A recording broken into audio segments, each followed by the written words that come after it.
Bonsoir, bienvenue dans un nouvel épisode de Sic Transit Gloria Mundi. Comme d'habitude, je vous invite à mettre des sujets qui vous intéressent en commentaire et puis à vous abonner, partager ces conversations lorsque vous avez des idées qui sont percutantes. Et ça me fait très plaisir de te retrouver, mon cher frère, pour un nouvel épisode. Ouais, salut. Bonsoir à tous. Quel, tu m'as dit dernièrement que tu étais au Portugal, n'est-ce pas? Ah, j'ai fait un petit tour pour la première fois de ma vie. Je suis allé au Portugal. Alors, c'était pour mes affaires à Lisbonne. Je suis content d'aller à Lisbonne. Et j'étais très agréablement surpris par la ville, par Lisbonne. Je connaissais pas du tout. Vu de France, à cause de l'immigration de Portugais en France, on a forcément l'image d'un pays qui a souffert à cause d'un retard économique, à cause voilà, de circonstances qui faisaient que c'était pas la population a dû quitter le pays en grand nombre. Hein. Il y a eu des millions de Portugais qui sont partis pour diverses raisons. Hein. Et donc, je m'attendais à un pays à une ville comme la Grèce, tu vois, comme Athènes, un truc comme ça. Et en fait, Ah pas oui. du tout, pas du tout. C'est vraiment, d'abord c'est une très belle ville. Euh, Elle a eu la chance dans son malheur. Pour ceux qui se souviennent leur lecture de lycée, lycée plutôt, oui, quand on lisait de Voltaire, Candide ou l'optimisme, il y a tout Oui. un passage, et Voltaire a beaucoup écrit là-dessus, sur le fameux tremblement de terre de 1755 qui a entièrement détruit Lisbonne. Il y a eu 80 à 100 000 morts, avec un tsunami, et j'y reviendrai ensuite. Euh, et donc la ville a été entièrement détruite, ça devait être une ville médiévale. Et elle a donc été reconstruite dans la deuxième moitié du XVIIIe, et puis sans doute ça a dû continuer jusqu'au début du XIXe siècle, ce qui fait qu'ils ont reconstruit une ville magnifique, une ville comme au XVIIIe siècle, donc avec un tracé de rue, en Moderne, tout cas oui. dans la partie plate, qui est un plan hippodamique, donc un plan avec des rues à angle droite, un urbanisme très solennel, grandiose, très belle place là, qui s'ouvre, la place du commerce qui s'ouvre sur la mer, enfin la baie, disons, le port. Et puis une très belle architecture, un grand arc de triomphe comme ça qui ouvre sur la mer et par lequel on entre dans la ville. Et puis ensuite toutes les collines avec les petites places, les façades d'églises, beaucoup de charme, beaucoup de vie, beaucoup de restaurants, beaucoup de touristes. Mais ça, c'est la ville ancienne. Et moi, j'étais là-bas pour un congrès qui réunit des investisseurs et des startups de la biotech. Et donc, ce congrès était un peu plus au nord, dans un grand centre de congrès, enfin un grand centre de conférence qui est plus au nord. Et donc, j'avais pris un des Uber, j'ai fait un Uber et en bus. Mhm. Et là, j'ai découvert soudain le nord de la ville, qui est une ville hyper moderne, très bien faite aussi. Alors, c'est pas ma tasse de thé, je préfère la vieille ville, mais c'est quand même, ça a beaucoup d'allure, c'est grand, c'est vaste, il y a de l'architecture intéressante, ça donne évidemment sur la mer aussi, ce qui rend les choses très agréables.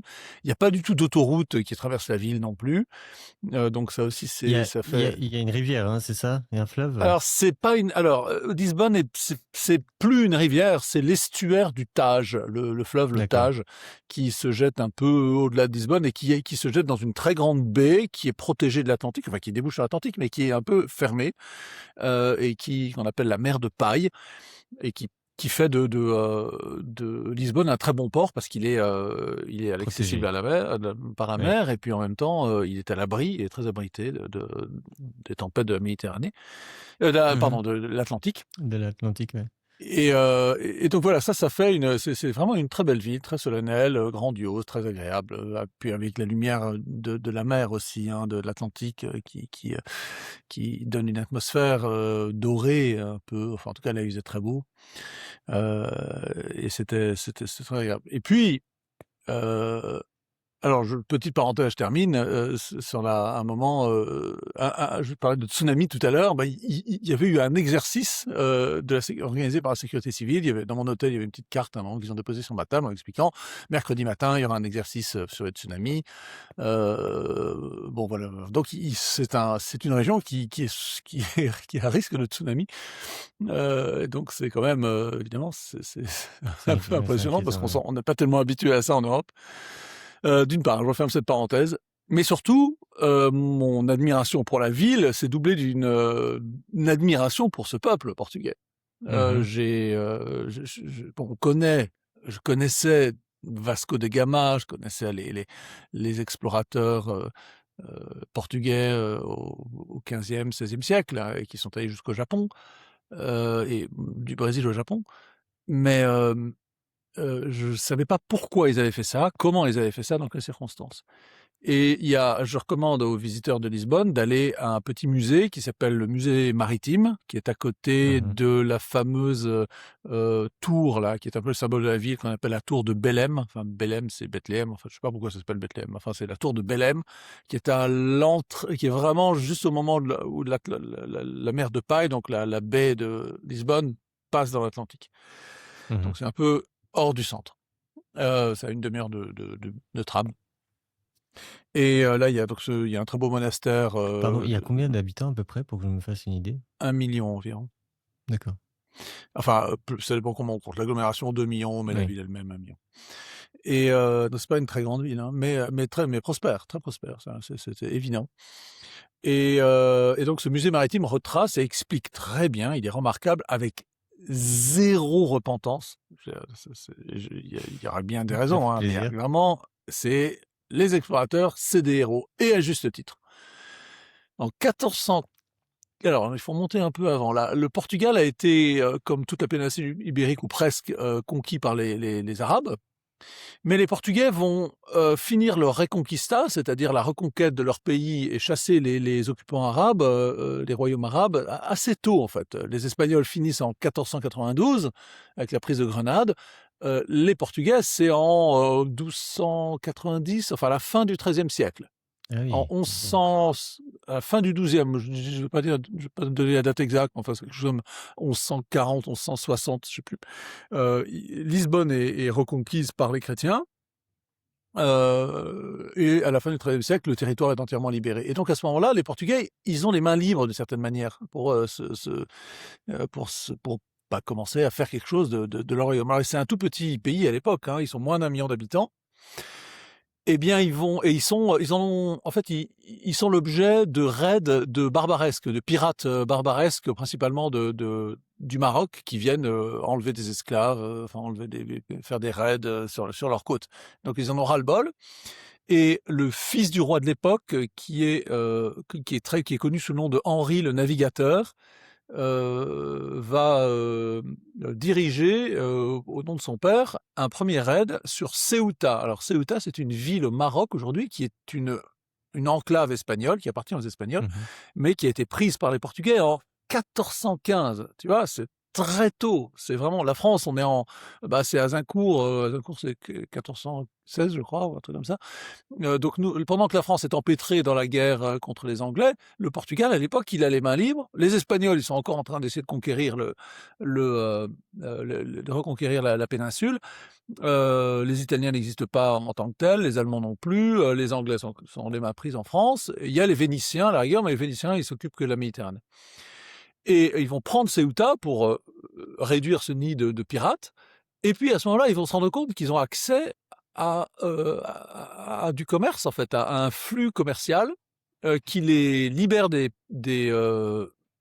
autres royaumes arabes et des Vénitiens. Et donc qui leur ouvre une porte sur l'Afrique.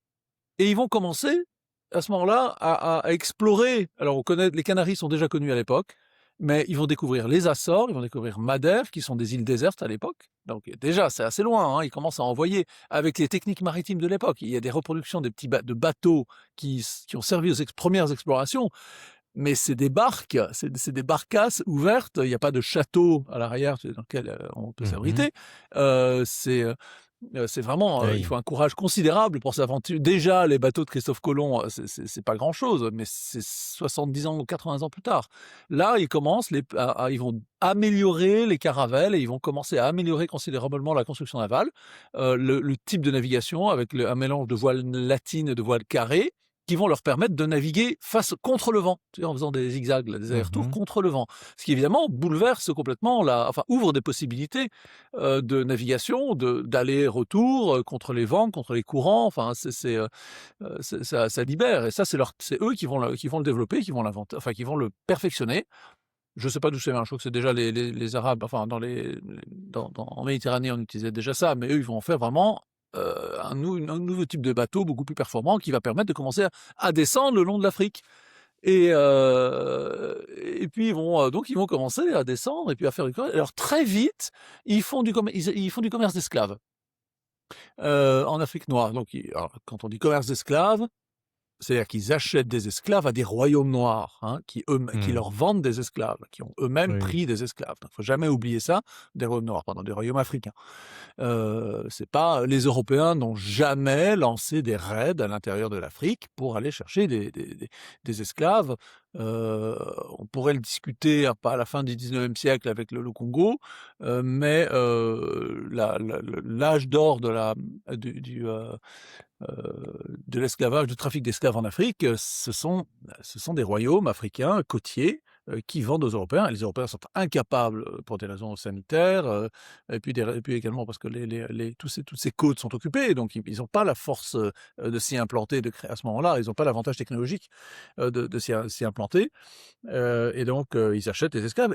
Alors, le musée explique qu'ils achètent des esclaves parce qu'en fait, à ce moment-là, là, il y a la population, enfin, le Portugal manque de main-d'œuvre. Alors, qu'est-ce que ça veut dire manquer de main-d'œuvre économiquement? Peut-être qu'ils connaissent une espèce de développement et qui fait qu'ils ont besoin d'avoir de main-d'œuvre et que démographiquement, ils n'arrivent pas à faire assez d'enfants, peut-être. Mais en tout cas, très tôt, les Portugais donc, vont faire venir au Portugal des esclaves africains. Donc la présence africaine au Portugal est très ancienne. Et effectivement, quand on est à Lisbonne, on est frappé également, on est frappé par la forte immigration africaine. Euh, pas vraiment, on voit pas tellement d'Arabes, on voit pas tellement peut-être enfin de physique ou de personnes arabes. Il y a beaucoup sous-continent indien, beaucoup. Il y a tout un quartier de Népalais, il y a beaucoup d'Indiens. Quand on prend les Uber, il y a des Pakistanais, je sais pas. Ah Bref, oui. pour faire la parenthèse. Et Et c puis les et Portugais.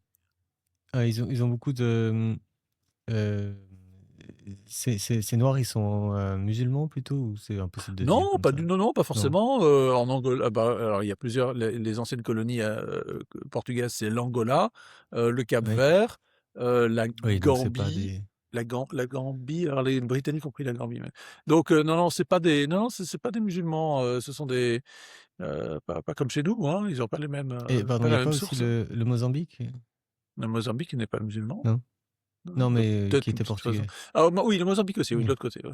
Donc il y a oui, effectivement, Mozambique, Angola, Cap-Vert, ce sont les origines, les sources d'immigration africaine, dans le monde portugais, lusophone.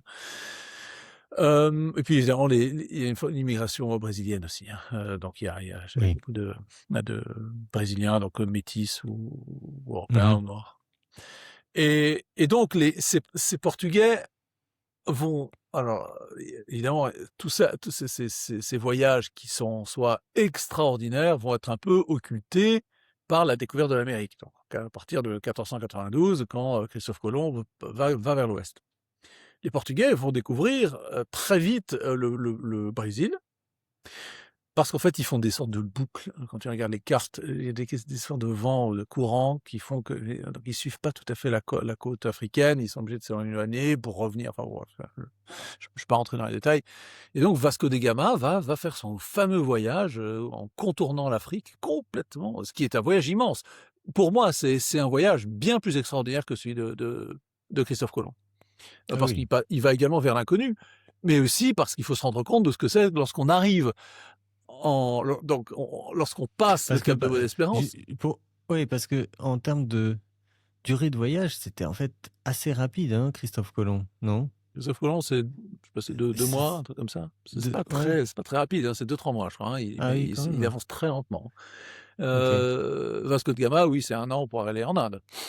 Euh, et alors, en fait, très vite, quand tu remontes la côte est de l'Inde, donc de l'Afrique, tu remontes, puis à un moment, en fait, tu tombes sur les royaumes arabes qui sont sur Mhm. la côte est, donc Zanzibar étant le plus connu, l'île de Zanzibar, mais également plein d'autres ports au Kenya, etc. En remontant vers Mombasa, je me souviens d'être allé à Mombasa. Mombasa, il y a un fort portugais hein, qui est installé là. Et les Arabes, évidemment, se rendent compte des gens, des mecs qui arrivent. Ils disent, mais qu'est-ce que ces Européens font là? Et alors, ils sont très embêtés. Et alors, ils vont chercher à les empêcher de monter. Parce qu'en fait, l'opportunité qui s'offre aux Portugais en arrivant en Inde, c'est que à ce moment-là, les royaumes d'Inde sont encore hindous. Hein. La conquête musulmane de l'Inde, qui culmine au XVIIe siècle, n'a pas encore eu lieu. Il y a une pression de la part de ce qu'on appelle des Moghols, alors pas les Mongols, hein, les Moghols, c'est-à-dire Mhm. des royaumes qui viennent de l'Afghanistan, un peu plus au nord, enfin du nord du Pakistan, et qui sont musulmans, qui sont plutôt perses, tu vois, de culture. Et qui poussent et qui essayent et qui sont également le débouché, le Et pas, partenaire et, commercial. et pas du tout turc. Enfin, Alors, sous-entendu. l'Empire ottoman contrôle le coin à Ouais. l'époque, mais Non, mais au bon, sens plus pas d'influencé culturel. quand même par les Mongols. Non, Non, d'accord. non, non, non, non, non, non, c'est pas les Mhm. Mongols, ceux qui sont pas les Turcs d'ailleurs non plus, hein, c'est pas les populations turciques.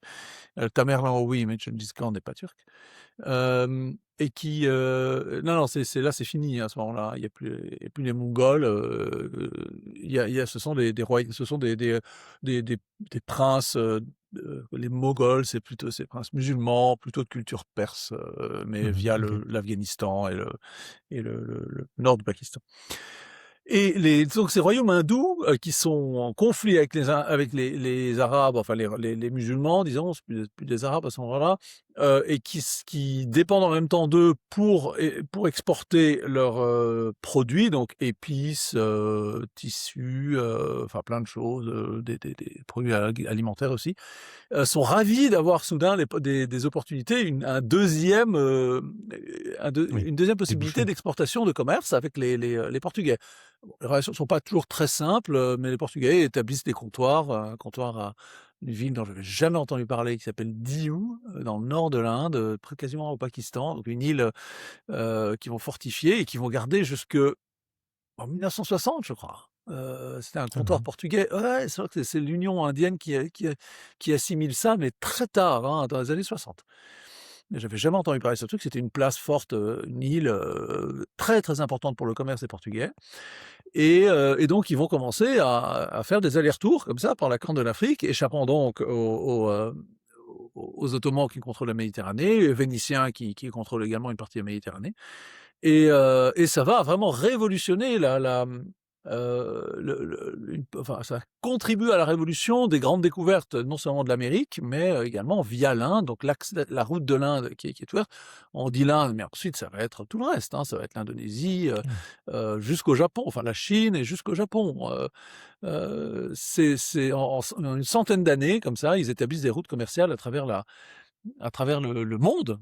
Ne pas oublier Magellan, bien sûr, qui est un Portugais, mais qui voyage, enfin qui fait une expédition au nom du roi d'Espagne, mais qui est portugais. Et donc ils vont faire des cartographies, ils vont connaître tous les courants, tous les vents de ces coins-là. Ils vont améliorer évidemment la construction navale. C'est quand même pour moi, ça dépasse les voyages de Christophe Colomb. Alors, pas la conquête du Mexique, je pense que c'est au-dessus. La conquête du Pérou, c'est au-dessus de ces choses-là, parce que là, ils construisent vraiment des empires. Enfin, c'est des récits, c'est des histoires extraordinaires. On va pas les évoquer ici, mais enfin, quand même, dans le type exploration maritime, c'est les Portugais, c'est à eux enfin, je sais pas si c'est à eux qu'on le doit techniquement, mais enfin bon, c'est eux, c'était les premiers et c'était les plus forts. Donc bravo, chapeau bas pour ce Mhm. peuple. superbe vue, superbe capitale que j'encourage tout le monde à aller voir, très agréable. On y mange très bien, c'est relativement bon marché. Enfin, c'est pas très bon marché, mais bon, c'est moins cher que Paris ou Londres. Et c'est des paysans, les gens sont très gentils, ils parlent très très bien anglais. Alors vraiment, tout le monde parle, enfin tous ceux qui sont en contact disons avec des étrangers parlent très bien anglais, bien mieux que des Français, je trouve. Et puis ensuite, ils peuvent être très fiers de ce que leurs ancêtres ont fait, parce que c'est vraiment remarquable, quoi. Et on leur doit, la civilisation européenne leur doit énormément, hein, d'Occident, hein, dans l'exploration, dans la conquête du monde, le commerce et puis les innovations technologiques qui sont venues avec, principalement la cartographie, la marine à voile, bah, donc, bon, voilà. Donc Moi, très intéressant, très beau. j'avais passé 24 heures à Madère euh, en décembre. 24 heures à Et- Madère oui, pour ton boulot? c'était, oui, Ah ok, c'était d'accord. très, mais pas cette année, hein, c'était il y a quelques années. Ok. Et c'était extrêmement court, mais donc à Funchal, la ville de Cristiano Ronaldo, hein, et Ah, il est de là-bas, lui. ouais, il est de là-bas. Et j'avais été très séduit par cette île un peu bizarre, avec un climat presque écossais au nord, puis très très doux au sud, et puis ce système de canaux qu'ils ont organisé pour rapatrier l'eau qui est très abondante au nord, des espèces de, oui, enfin, des petits canaux dans les montagnes, et qui permettent de faire pousser énormément d'essence et de plantes différentes, Il etc. paraît que D'avoir les vraiment jardins sont très beaux à Madère. C'est vrai, ouais, ça? magnifiques jardins, Mm. exactement, dans le sud, qui est donc beaucoup plus ensoleillé. Et ça a beau être une petite île, hein, il y a des grosses différences. Et j'ai pas eu le temps d'explorer le nord de l'île, absolument pas. Mais vraiment, c'était charmant. Et puis, donc, ça a cette réputation d'être le printemps éternel, c'est-à-dire qu'il fait jamais vraiment trop chaud. Et vraiment, j'ai trouvé ça très, très sympathique comme endroit. Mais à part ça, je connais absolument pas le Portugal. Mais Bah, j'aurais tendance vraiment, à dire finalement, pour résumer un peu, pour revenir toujours à notre marotte, c'est finalement un pays qui a souffert de jamais pouvoir grandir en population, en fait, hein. Je pense que ça a été aussi un peu un ouais, facteur de leur limitant c'est une, pour eux, hein. ouais, c'est une bonne remarque que j'avais pas faite, ouais. C'est très juste. Et puis ils ont perdu beaucoup de population à cause de l'immigration, hein. En plus. Euh, ouais, il est un pays qui est sous le radar. Parce qu'évidemment, il a été uni à alors je sais plus dans quelles circonstances, enfin pourquoi est-ce à la fin du XVIe siècle, ils s'unissent aux Espagnols. Enfin le Portugal devient occupé par l'Espagne, enfin en tout cas dépendance espagnole. Il la re il re Quand est-ce qu'il reprend son indépendance? Pas peut-être. Ça j'avoue que j'ai pas regardé l'histoire après le XVIe siècle. Mais Et à ce propos, il me vient une question parce qu'évidemment, enfin, je connais pas très très bien la géographie, mais il y a des frontières naturelles entre l'Espagne et le Portugal, hein. pas vraiment de chaîne de montagne. Je sais pas pourquoi est-ce que c'est comment Et donc est-ce que la c'est la question suivante, langue c'est qui à quel moment a intervenu la différenciation en fait entre les deux peuples, historiquement? bah écoute, vu que au Moyen Âge, bon déjà alors les deux peuples, c'est compliqué parce que l'Espagne est composée de plusieurs peuples, hein, plusieurs Oui. langues. Alors, évidemment, on a les Catalans, les Basques, les Andalous, les Castillans, tu as les Galiciens au nord. Mhm. Donc peut-être que les Portugais font partie de cette mosaïque Oui, oui, certainement. de sous-peuples, enfin ce que je veux dire, Oui, oui, bien sûr. occupant de ces Oui. petits royaumes composant la péninsule ibérique qui est très montagneuse et donc forcément très avec des royaumes qui se cloisonnent facilement, des voies de communication qui doivent être. Il n'y a pas de grandes rivières qui permettent de naviguer à travers l'Espagne, hein. C'est à la différence du reste de l'Europe, hein. Bon, t'as le Tage, t'as comment ça s'appelle Guadalquivir. le Guadalquivir et puis la grande rivière qui est dans le nord, là, à Valence, près de Valence là. Moi, J'ai oublié. m'échappe. Donc t'as pas l'équivalent du Celle Rhône. qui vient de provoquer des énormes, enfin l'année Ouais, dernière, c'est des ça. énormes Les grandes débordements. inondations de l'année dernière. Le nom m'échappe. Heu, donc c'est pas comme le Rhône, le Rhin Ouais. évidemment, la Tamise en Angleterre, ou d'autres rivières anglaises qui sont navigables. Et donc forcément, là, ça fait des voies de communication qui sont compliquées, donc c'est la donc Oui, c'est vrai. ça facilite l'isolement. Mais donc ça voudrait dire qu'à un moment, il y a eu une espèce d'unification de l'Espagne, qui aurait pu inclure le Portugal et puis ça s'est pas Ouais, fait mais en fait comme le finalement, hein? Portugal était déjà indépendant à l'époque avec une forte, Ouais. avec une richesse aussi puisqu'ils commerçaient, Mmh. ils avaient leur réseau commercial, on pourrait les comparer aux Hollandais, en fait, hein. Bon, ils ont construit un petit Par rapport à qui? empire. Par rapport aux Allemands? Aux pour non, on pourrait comparer par rapport aux Allemands, oui, oui, si tu veux, mais non, mais en fait, les Hollandais vont reprendre l'empire commercial, portugais au XVIIe Oui, siècle. Donc il va y avoir une concurrence, ils vont se faire la guerre d'ailleurs à l'autre bout du monde pour, se piquer les comptoirs. Les Hollandais vont en sortir, vainqueurs. Mais c'est aussi un peuple très peu nombreux et qui va avoir oui, un donc petit pays, mais qui va avoir une destinée, mondiale, par son génie, par son organisation principalement, hein. La Hollande, on connaît ouais, évidemment la Compagnie des Indes orientales, la VOC, qui est une organisation extraordinaire, 1re organisation capitaliste, proprement capitaliste et qui va soutenir donc évidemment cet effort, ces prises de risques et cet effort, commercial et de conquête. Les Portugais rajoutent le côté religieux, hein, parce que je l'ai pas mentionné, mais une des raisons pour lesquelles ils commencent à s'étendre comme ça, c'est pas seulement le goût du commerce, et de l'exploration, mais c'est aussi religieux. C'est-à-dire que c'est c'est missionnaire. une croisade, c'est missionnaire, c'est une croisade, ils sont catholiques, très très très fervents et ils vont avoir une forte, enfin un gros effort missionnaire chrétien pour, tout au long de leurs Mmh. explorations. Ce que les Hollandais ne font pas du tout. Ce qui Ouais, fait que c'est les Japonais, par exemple, préféreront les Hollandais aux Portugais parce que les Hollandais ne les embêtent pas, religieusement. Mais ouais, ouais, c'est un peu similaire, hein, aux Hollandais, je trouve. C'est comparable. Il y a pas tellement d'autres oui, peuples en bon, si, il y a Venise, bien sûr, évidemment, mais Venise est moins d'ampleur, hein, mondiale. Venise et va puis pas réussir les à les les Vikings évidemment ont beaucoup exploré, aussi, mais bon ouais, mais ils c'est un construisent peu pas d'empire, tu vois? Ce sont des bandes. Alors oui, alors les ouais. Vikings, ça bien sûr, mais, j'avais pas parlé une fois de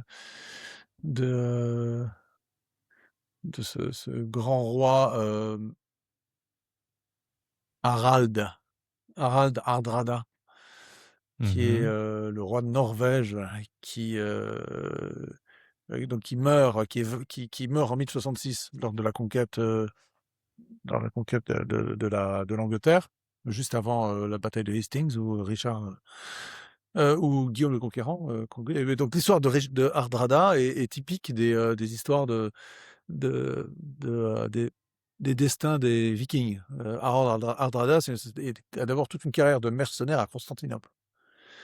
Heu, il Mmh. fuit, il perd son royaume, il fuit, le roi de Danemark qui conquiert la Norvège à ce moment-là. Il s'en va en Russie, la Russie actuelle, mais qui en été à l'époque était, des comptoirs, c'était des comptoirs vikings de commerce à travers les grands fleuves, bah, tiens, encore une fois, les grands Mmh. fleuves de Russie qui permettent le voyage, le commerce et puis il essaie d'avoir, la femme d'épouser une princesse d'un des royaumes, d'Ukraine ou de Russie là. Et puis, le père lui dit: «Bah, écoute, tu pas assez d'argent, on va d'abord gagner de l'argent» et donc il part s'embaucher comme Ah! mercenaire chez l'empereur de Constantinople et effectivement, il y avait, les Varèges, les gardes Varèges, ouais, c'est ça, c'est le nom, les gardes, la garde personnelle de l'empereur de Constantinople était composée de Vikings et d'ailleurs, je crois à Sainte-Sophie, il y a un graffiti, alors j'ai pas visité, à Sainte-Sophie à Istanbul, enfin à Constantinople, il y a un graffiti de Viking qui a tapé son nom dans une colonne, et qui est encore visible Incroyable, aujourd'hui. j'ignorais ça. Et donc, Harald Hardrada se fait une fortune. À un moment, il se barre parce que l'ambiance politique est en train de changer à Constantinople. Il retourne Mhm. donc, avec son fric, il épouse sa princesse. Et puis ensuite, il se dit, bon, ben, maintenant que j'ai de l'argent, que j'ai les moyens, je vais reconquérir mon royaume. Il retourne au Danemark ou en Norvège. Donc il bat le roi de Danemark, il retourne au Danemark, il conquiert son royaume de Norvège. Et puis là, euh, il y a le frère de Harold. Donc Harold, celui qui sera vaincu, le dernier roi anglo-saxon qui sera vaincu par Guillaume le Conquérant à la bataille de Hastings. Bon, bref, toujours il y en a un qui lui dit, tiens, viens en Angleterre, t'as un droit au trône d'Angleterre. Il a une espèce de droit un peu obscur à la couronne anglaise. Et donc il débarque en 1066 à York avec ses armées. Et il prend la ville, et puis Harold, donc le roi d'Angleterre anglo-saxon, remonte à toute vitesse. Il y a une célèbre bataille du pont de c'est pas Milford, Stepford, enfin je sais plus, bref, un nom comme ça, à côté donc Harold bat Harald Hardrada, qui est tué, je crois, et donc c'est la fin de son histoire. Mais son histoire elle-même, l'histoire d'Harold Hardrada, elle mérite une série sur Netflix de plusieurs saisons, tellement quand on entend son histoire, on n'y croit pas, quoi. Tu Oui. l'écrirais, tu croirais pas qu'on pouvait vivre des aventures pareilles au Moyen-Âge. Et puis, je termine l'histoire. Donc, Harold redescend à toute vitesse parce qu'il apprend que Guillaume le Conquérant a débarqué sur la côte sud d'Angleterre. Donc, il redescend ses armées à toute vitesse en 10 jours du nord de l'Angleterre. Et puis, il se fait battre à la bataille de Hastings et il est tué, comme le raconte la tapisserie de Bayeux. Et donc, c'est la fin des Anglo-Saxons, c'est la fin des Vikings également en Angleterre. Mais on disait ça parce que oui, les Vikings ont également conquis des tas d'endroits jusqu'en Sicile. Ouais. Mais ah, et je termine un dernier truc sur Lisbonne. Puis ensuite on changera là-dessus. C'est une des villes les plus anciennes d'Europe. Elle a été, alors Ah oui, elle a été formée à établi. l'origine par des Ouais. Celtes ibères, donc des Celtes qui vivaient en Espagne. Mais c'est un comptoir phénicien. Ah oui, Donc, ouais, c'est d'accord. hyper ancien. Les Ouais. Phéniciens, c'était remonté. Il y a Cadix qui est un comptoir phénicien, ça je le savais déjà. Mais Osilipo, qui est l'ancien nom de Lisbonne, Olisipo, donc qui est Lisbonne, est un comptoir phénicien. Et puis, lors de la conquête romaine, Auguste va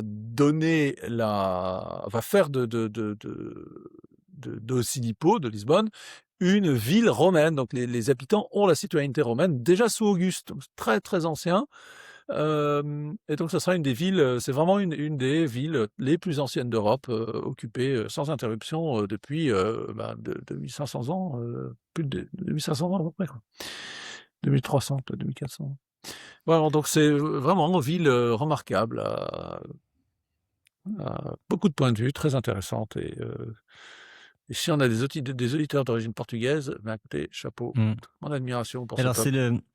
c'est l'occasion de reprendre notre petite chronique de culinaire pour évoquer des choses Excusez-moi. absolument extraordinaires, enfin, comment dire, des influences croisées qu'on n'aurait pas soupçonnées. Alors, et de faire justement rendre hommage aux Portugais pour un fameux Oui. plat indien dont vous avez déjà entendu parler qui s'appelle le vindaloo, qui a Alors, ce nom. il y aura deux plats, un indien et Oui, un japonais, hein, oui, oui, qui et sont le dus aux japonais. Mais Portugais. ça, c'est On va arriver à l'autre exactement, oui, ensuite. j'y pensais D'abord, aussi. ouais, Donc le vindaloo, alors le curry vindaloo, ouais. je vais pas le prononcer parce que j'ai oublié d'où ça vient, mais vin en fait c'est du vin. Vigna, ouais. Et puis Vigno, ouais. vigno, et puis quelque chose d'autre, qui est en fait un plat portugais Ouais. de. J'ai oublié le nom du comptoir, mais bon, c'était au nord-ouest Je crois que c'est de Vigno l'Inde. et Aio, de l'ail, hein, je crois. Voilà, quelque chose comme ça. Ouais, je sais plus Et exactement. qui est donc, aujourd'hui, c'est effectivement un curry rouge, sans vin, mais avec cette couleur caractéristique, très épicée, qui en fait est donc un mélange. Et l'autre, je vais te laisser le plaisir d'en parler, Eh la ben, ce spécialité sont japonaise. les célèbres beignets de fruits, de légumes, de crevettes Ou aussi, de crevettes, oui. japonais, qui sont les tempura. Et les tempura, c'est pas du tout un nom. Ça pourrait être un nom japonais, hein, parce que ça peut se prononcer comme ça. Mais en fait, pas du tout. C'est un beignet. Ça vient du portugais. C'est tempora, en fait. C'est le temps. En fait, c'était des beignets de carême. Des beignets, en tout cas, quand on devait faire maigre et qu'on pouvait pas manger de viande, eh bien, les Portugais ont apporté aux Japonais la tempura, donc la technique de friture de fruits, de légumes, poissons peut-être aussi. Bon, au Japon aujourd'hui, ce sont des Crustacés. champignons, Oui. des crustacés, oui. Et ben les tempura, comme le vindaloo, des traces, des dons faits par les Portugais aux Indiens et aux Japonais. Mm. Ouais, C'est c'est incroyable. vraiment c'est des trucs. Moi, j'ai découvert ça tout récemment. Je n'en revenais pas d'entendre ça. Ouais. Donc Voilà, donc bravo les c'était... Portugais encore une fois. Ouais, exactement, ouais. Eh bien, alors moi j'avais un petit sujet dont je voulais te parler, un peu impromptu. C'est que il y a une chose que j'aime bien faire le dimanche quand j'ai pas beaucoup aimé le sermon que j'ai entendu, ce qui arrive très souvent, parce que souvent je le comprends pas, je l'entends pas au sens ancien du terme, parce qu'il est Et en Suisse allemand. en allemand ou je sais pas quoi, ou en suisse allemand, ou alors qui m'a pas du tout intéressé, ce qui arrive aussi très très souvent.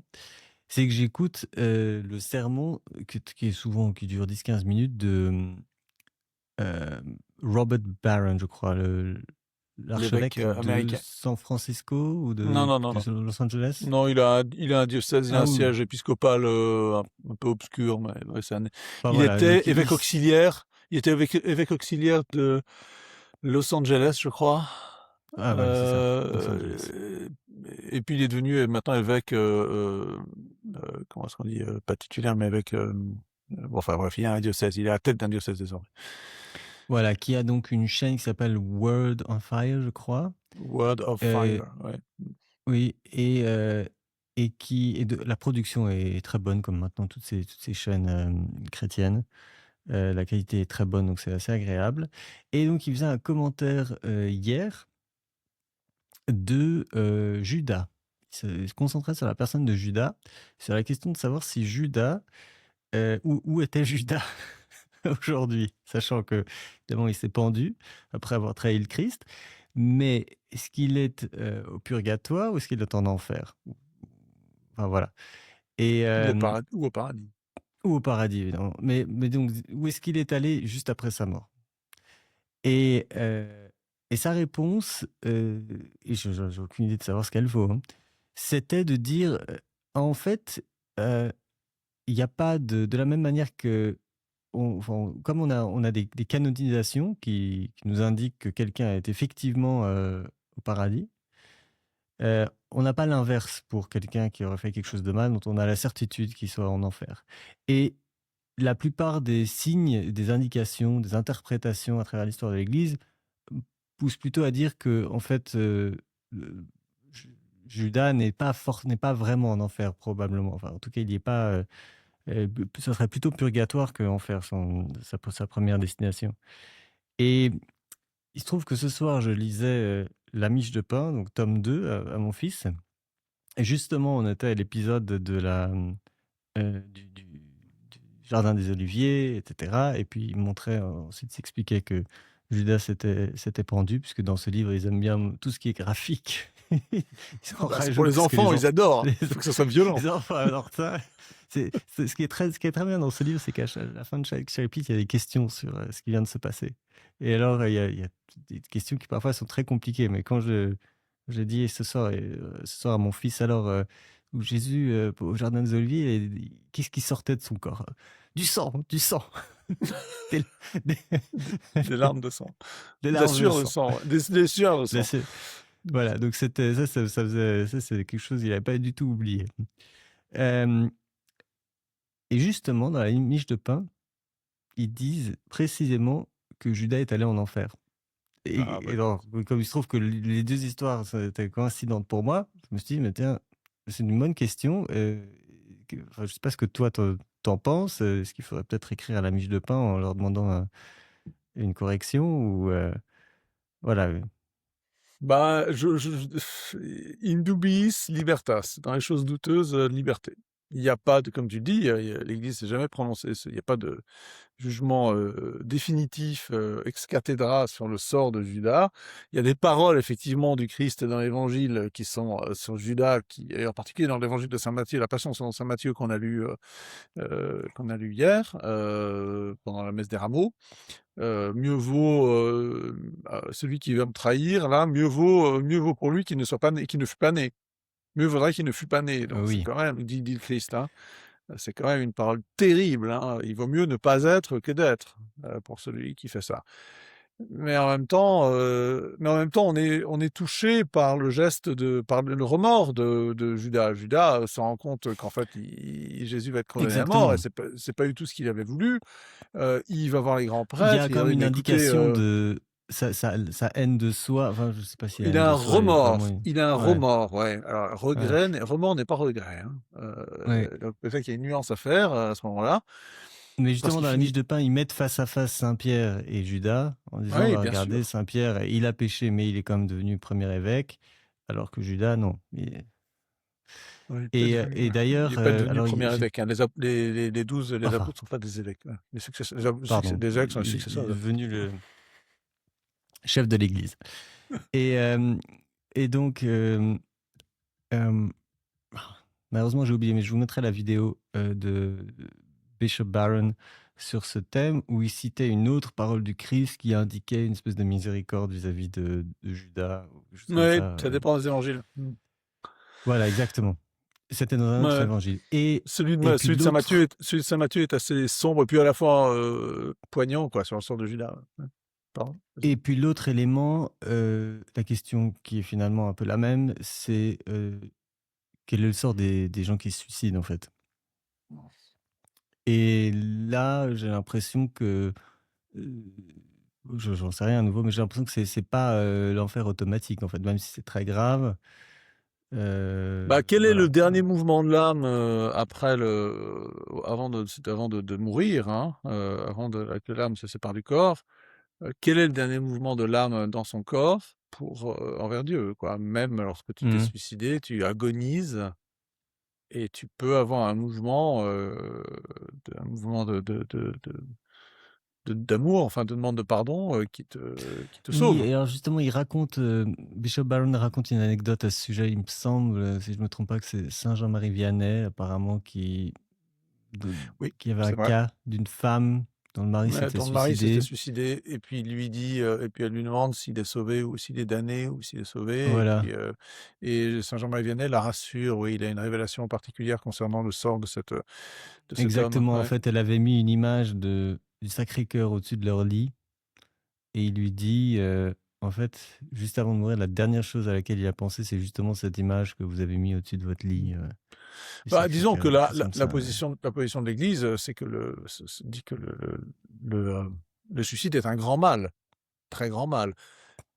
Un mal n'est pas un péché, hein. Un mal devient un péché lorsqu'il devient un mal moral. C'est-à-dire il est pris en Mmh. charge par une volonté. Heu et donc heu, c'est très difficile c'est très, très, très difficile d'être sauvé, quand on commet un mal comme le suicide. Parce que c'est définitif. Mais donc il faut, effectivement, il y a ces cas limites et c'est pour ça que l'Église ne dit jamais, que tel et tel est en enfer. Bon, l'œuvre de Dante sur tous les personnages qui vont en enfer, bon, c'est pas bon, c'est intéressant, mais c'est pas l'enseignement de l'Église. Heu, Justement, Bishop Barron parlait de Dante et je j'ai pas eu le temps de rechercher, mais je me posais la question de savoir quelle était sa formation à Dante. C'était un prêtre ou non? non, non, non, Non? il est pas religieux, non, non. OK. Non, non, parce qu'il a une amour il est amoureux, il y a une Béatrice là qui est son amoureuse, enfin un peu poétique, on sait pas, je sais pas trop qui c'est. Mmh. Heu, je recommande, enfin, encore une fois, ça fait partie de la trucs qu'on aurait dû apprendre quand on était plus jeune, mais peut-être que toute la vie pour apprendre aussi. C'est d'écouter, l'enfer de Dante, hein. Je dis l'écouter parce que ça existe, ça existe, en lu, sur YouTube. Il y a une très bonne lecture en français avec une Attends, pardon, parce que traduction de Rivarol, lui, je c'est crois. la comédie humaine. Et l'enfer, c'est quoi par rapport à la comédie Ah, c'est humaine pas la comédie, c'est la Divine Comédie. La comédie C'est- humaine, c'est Balzac. La ok, Divine Comédie, excuse-moi, ouais. la Là, il y a divine. plusieurs parties. Il y a l'enfer, le purgatoire et le paradis. Et D'accord, donc c'est une l'enfer, sous-partie de la divine comédie, c'est ouais, ça? c'est ça, voilà. C'est une trois parties. C'est la plus célèbre, c'est la plus, enfin, elle est grandiose, hein. Et il faut l'écouter. Moi, je l'ai écouté il y a quelques années en D'accord. voiture. Je crois qu'il y a peut-être 10 ou 11 heures, ou peut-être moins que ça, de lecture. Donc Je en vais bagnole, essayer quand parce on que est seul, c'est pas j'avais mal. essayé de le lire et ça m'était tombé des mains. Ouais, c'est comme il y en a un autre qui est un peu parallèle, qui est le poème de Milton, ce poète métaphysique anglais du XVIIe siècle, qui s'appelle, qui est sur Satan. C'est la Ah mince. Ça aussi, Euh, c'est un peu le pendant de Attends, tu me l'enfer, de confirmeras. Dante. D'accord. Bon, bref. Mhm. Et ça aussi, il y a une version lue sur YouTube et qui vaut vraiment le coup. Bon, bref. Oui, je crois que dans l'enfer, Judas. Est-ce que Judas est dans l'enfer? Oui, il est dans Oui, une des bouches ouais, avec peut-être. Ouais. qu'est-ce qu'il y a? Il y a Caius, Brutus, je crois, et Judas qui sont mâchés, je crois, ou je sais pas quoi. Euh, le paradis perdu. Le paradis perdu de Milton. Ah oui, c'est ça. Ouais, c'est très très beau. C'est terrible. Terrible. C'est sur Satan en particulier. Oui, c'est vrai que Judas est en enfer. Mais bon, oui, mais Mhm. en tout cas, c'est pas l'enseignement de l'Église. Et la miche de pain Exactement, ouais. il y a des éléments dans l'Évangile qui permettent de le dire, c'est, voilà, c'est pas l'enseignement traditionnel de l'Église. Je crois que les pères de l'Église doivent être un peu, je sais pas je sais pas ce qu'ils disent, mais j'imagine qu'ils doivent pas tous être unanimes sur le sort de. Et puis on voit pas tout. Il y a dans l'iconographie chrétienne, il y a Judas qui embrasse le Christ, ça on le voit très souvent, la trahison de Judas, qu'il Alors embrasse sur la justement, bouche moi, je vais d'ailleurs. trahir un peu à nouveau le sermon de Bishop Barron, mais il parle de cette représentation que je ne connaissais pas à Vézelay, de, il me Non, semble, à ça me Vézelay, dit oui, rien. sur une colonne euh, où il y a un Judas qui sourit, quelque chose comme ça, qui est repris par le Christ, je crois. Enfin, il y a deux scènes. Et apparemment, c'était une des représentations qu'affectionnait particulièrement le pape François. Effectivement, il y a Jésus qui porte Judas. Non, attends, non, non, non, non, non, non, il y a Judas qui se pend. Ah non, Mhm. Et il y a Judas qui. Ah, et après, il y a le Christ qui le porte, voilà. on dirait. Ouais, c'est ça. Ouais. Il y a le Christ qui porte le cadavre de Judas. Enfin, est-ce que c'est le Christ? Je crois que c'est le Christ. Oui. J'ai pas été voir le. C'est un bas-relief, c'est ça? Ou c'est C'est quoi comme. un chapiteau. Un chapiteau? Un chapiteau. Un Ouais. chapiteau. Euh, Alors voilà, j'ai trouvé ça très intéressant comme analyse. Attends, je peux peut-être le Et montrer. Ah bah tiens, attends, on va faire. à partage d'écran, Oh, vas-y. ouais, bah attends, j'ai des tas de trucs, oui, autorisés. On s'en fait ça, mais faut que je partage l'écran sur, voilà, Mhm. ici. Voilà. Alors en fait, le chapiteau, il est là. Donc ici, il y a. T'arrives à. Ouais, ouais, ok. Ah, tu Ouais, veux que je zoome vas-y. un peu? Ouais, Là? très bien. C'est mieux? Ok. Ouais, parfait. Ouais. Et alors, ah Euh, oui, c'est ça. Ouais, voilà. Donc là, il y a c'est pas- Judas qui est c'est fort, pendu. hein, Donc l'image là, à c'est gauche. clair, hein. Ouais. Et là, on dirait le Christ qui Oui, porte Judas. en fait, C'est ça? oui, c'est ça. En fait, c'est ça y est, je l'ai maintenant que je vois la scène. C'est en fait apparemment, ce serait une allusion à la brebis perdue, Oui, ah, bah, cette manière évidemment, de le évidemment. Ouais. porter. Ouais, Oui. bien sûr, bien sûr. Et, J'ai- je sais pas si tu le voyais, mais je crois que Judas a un sourire sur son visage lorsqu'il est Ah, transporté. ok. Ouais. Ah oui, je connaissais pas ça. Tiens, bah, voilà, dans l'iconographie, Ouais, je connaissais pas. Ça, c'est ça m'a très surpris intéressant. aussi que c'est pas connu. Jamais vu. Très bien. Bah écoute, je te remercie Bon, beaucoup pour cette soirée. bah, je t'en prie. Salut. À bientôt.